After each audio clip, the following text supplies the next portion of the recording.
गुरुब्रह्मा गुरुविष्णु गुरुदेव महेश्वर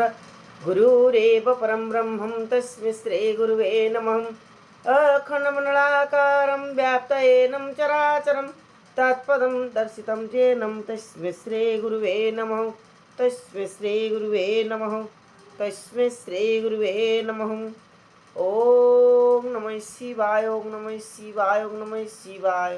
ओम नमः शिवाय। ओम नमः शिवाय। शिवपुराण बा शैवपुराण द्वितीय खंड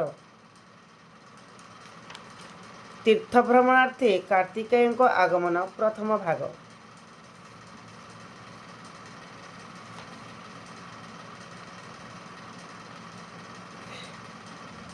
ଏହା ପରେ ଆନ ଗାଥା ଶୁଣ ଋଷିବର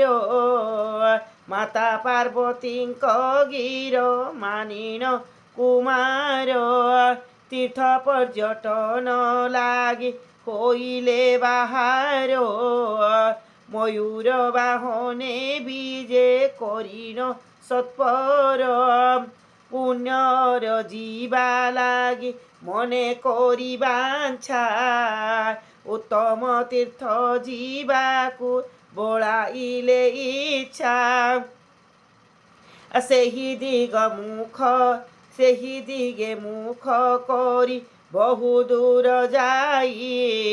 ପୁଣ୍ୟହର ଦ୍ୱାର ତୀର୍ଥେ ପ୍ରବେଶିଲେ ସେହି ସେଠା ବରୁ କେତେ ଦୂର କରିନ ଗମନ ଗଙ୍ଗା ଦ୍ୱାରେ ମିଳିଲେ କ ଯାଇନ ବହନ ସେ ତୀର୍ଥ ଜଳରେ ସ୍ନାନ ସାରି ତତ୍କ୍ଷଣ ଭକ୍ତି ଭରେ ଗଙ୍ଗାଷ୍ଟକ କରିଲେ ପଠନ ଜନାର୍ଦ୍ଦନ ମୂର୍ତ୍ତି ଦର୍ଶନ କରି ତହିଁ ବିଷ୍ଣୁଙ୍କୁ ପୂଜିଲେ ମାନସରେ ହୃଷ୍ଟ ହୋଇ ଏକ ମନ ହୋଇ ତୁମ୍ଭେ ଶୁଣ ସର୍ବମୁନି ଗଙ୍ଗା ଦେବୀଙ୍କର ନାମ ପତିତ ପାବନୀ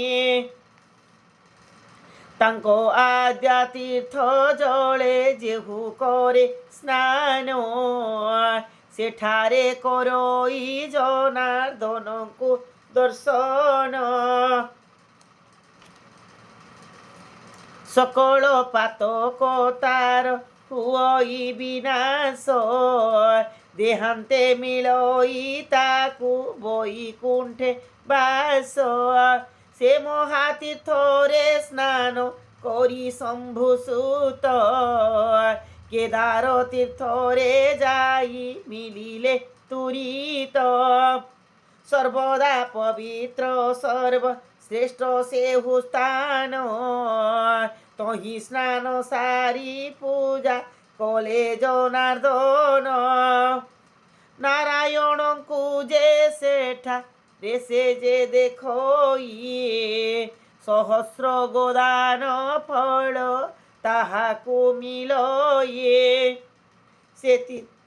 ତୀର୍ଥରେ ସ୍ନାନ କରି ଈଶ୍ୱର ନନ୍ଦନ ତହିଁ କଲେ ନର ନାରାୟଣଙ୍କୁ ଦର୍ଶନ ତଦନ୍ତେ ମୟୂର ପୃଷ୍ଠେ ବସି ଚଲିଗଲେ ପୁଣ୍ୟଭୂମି ତ ପବନ ମଧ୍ୟରେ ମିଳିଲେ ଏଥୁ ଅନ୍ତେ ଶୁଣ ମୁନି ଅପୂର୍ବ ଚରିତ ସର୍ବଦା ମଙ୍ଗଳ ହୁଏ ସେବନରେ ଜାତ ପୂର୍ବ କାଳେ ରାବଣ ସେ ବନେ ତପ କଲା ତେଣୁ ତ ପବନ ବୋଲି ନାମ ତାର ହେଲା ସେବନରେ ପୁଣ୍ୟ ତୀର୍ଥ ଯେତେକ ଅଛନ୍ତି ତହିଁ ସ୍ନାନ କଲା ଲୋକ ଅଭୀଷ୍ଟ ଲଭନ୍ତି ସେ ସବୁ ତୀର୍ଥରେ ସ୍ନାନ ସାରି ମହାସେନ କୌଶିକ ତୀର୍ଥକୁ ତହିଁ ଚଲନ୍ତି ବହନ ତହିଁ ସ୍ନାନ ସନ୍ଧ୍ୟା ସାରି पूजी दामोदर भक्ति भावे कले तांकु पादे नमस्कार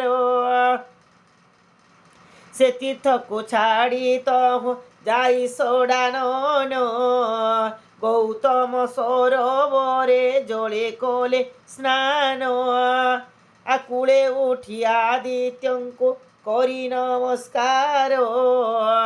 सरजू नदी रे जाई मिलिले कुमार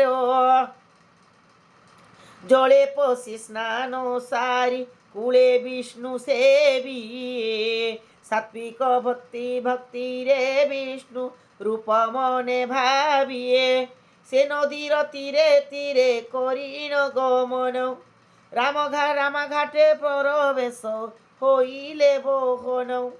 आसे घाट महिमा कहुथिले न सरिब बैकुंठ को गले राम स्नान करी तब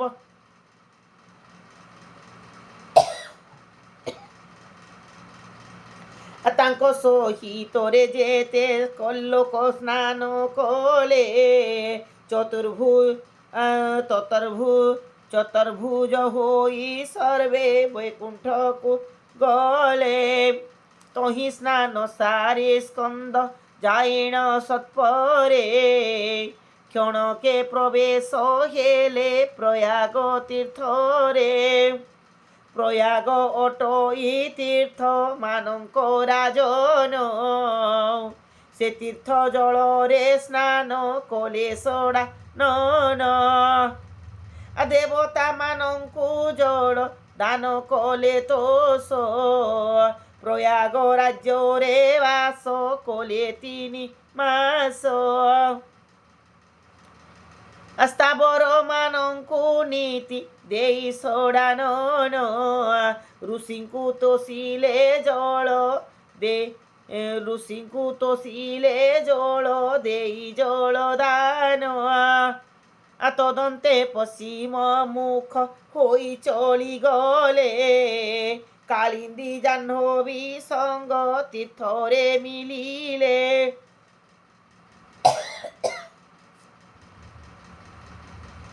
से तीर्थ महिमा कही के करी बशेष पंडित जनंकु जाहा हुई अदृश्य सेठारे रहिले 3 मास महासेन ऋषि देवतांकु नीति करंती पूजन सेठारु बाहुड़ी पुणी प्रयोगरे मिलिए 3 मास जाए पूजा कले बन मालिए अत्युत्तम पुण्य भूमि हरि क्षेत्र नाम जहिरे अछि पुलह ऋषिक आश्रम से स्थान रे परवेश होई सोडानन हरि तीर्थ जले पशि करिले स्नान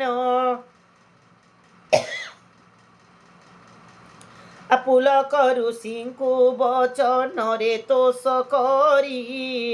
हरसे सेठारु चली गले शक्ति धारिए गोमती नदीर तीरे परवेश होई तही स्नान कले इष्ट देवतांकु ध्याये गोमती रे स्नान कले नाश हुए पाप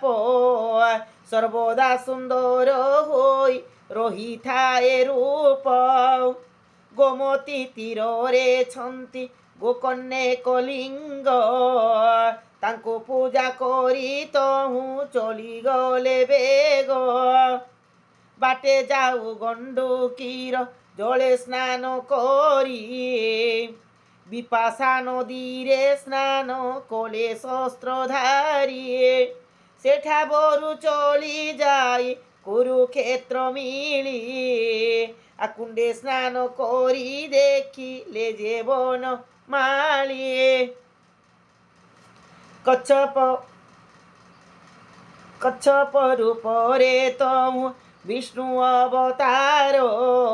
ତାଙ୍କୁ ଦେଖି ଆନନ୍ଦିତ ହେଲେ ଶକ୍ତିଧର